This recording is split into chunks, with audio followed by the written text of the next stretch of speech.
তারেক রহমান আজ থেকে 18 বছর আগে বাংলাদেশের প্রধানমন্ত্রী হয়ে আছে। আপনি বাংলাদেশের রাজনীতি করেন, তাই না? তারেক জিয়া সেই দিন থেকে প্রধানমন্ত্রী হয়েছে যে দিন তারেক জিয়ার সেই ছবিটা ভাইরাল হয়েছিল। কোন ছবিটা বলেন তো? তারেক জিয়াকে যখন ফ্যানে ঝুলিয়ে নির্যাতন করা হয়েছিল, সেই ছবিটা যেই দিন পাবলিশ হয়েছে সেদিন থেকে বাংলাদেশের সাধারণ পাবলিক মনে মনে তারেক জিয়াকে প্রধানমন্ত্রী হিসাবে ধরে নিয়েছিলেন, শুধু ডিক্লারের অপেক্ষায় ছিল।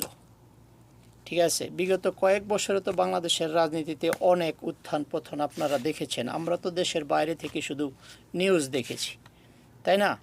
তবে আপনি যদি বাংলাদেশের রাজনীতিবিদ হয়ে থাকেন বা কোনো না কোনো দলের সমর্থক হয়ে থাকেন, তাহলে নিশ্চয়ই আপনি সেই ছবিটা দেখেছেন। সেই ছবিটা যেদিন প্রকাশিত হয়েছে সেই দিনই কিন্তু বাংলাদেশের সাধারণ মানুষ তারেক জিয়াকে প্রধানমন্ত্রী হিসাবে মনে মনে ধারণ করেছে। ঠিক আছে, আরেকটা কথা বলি, যখন ইউনূস সরকার আসলো তখন অনেকেই প্রশ্ন করেছিল, অনেক টক শোতে বলেছিল তারেক জিয়া কেন আসে না, কবে আসছে, তারেক জিয়ার জন্য বাসা দেখা হচ্ছে, বিভিন্ন ধরনের কথা।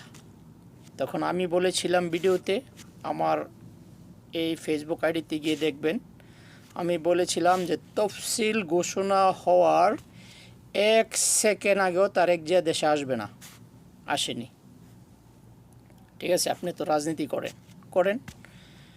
তারপরে যখন তফসিল ঘোষণা হয়েছিল তখন আরেকটা ভিডিওতে বলেছিলাম যে কোনো মুহূর্তে তারেক জিয়া দেশে চলে আসবে, পৃথিবীর কোনো বাধা তাকে আটকাতে পারবে না, পারেনি, উনি এসেছেন। তারপরে অনেক আলোচনা, কে প্রধানমন্ত্রী হবে, কোন দল জিতবে।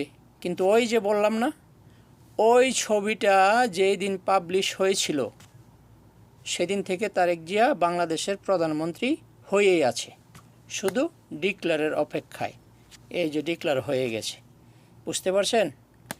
17 বছর আগে যে ছেলেটাকে সিলিং ফ্যানের সাথে ঝুলিয়ে নির্যাতন করেছিলেন আপনারা, সেই ছেলে বাংলাদেশের প্রাইম মিনিস্টার অফ বাংলাদেশ, মনে রাখবেন।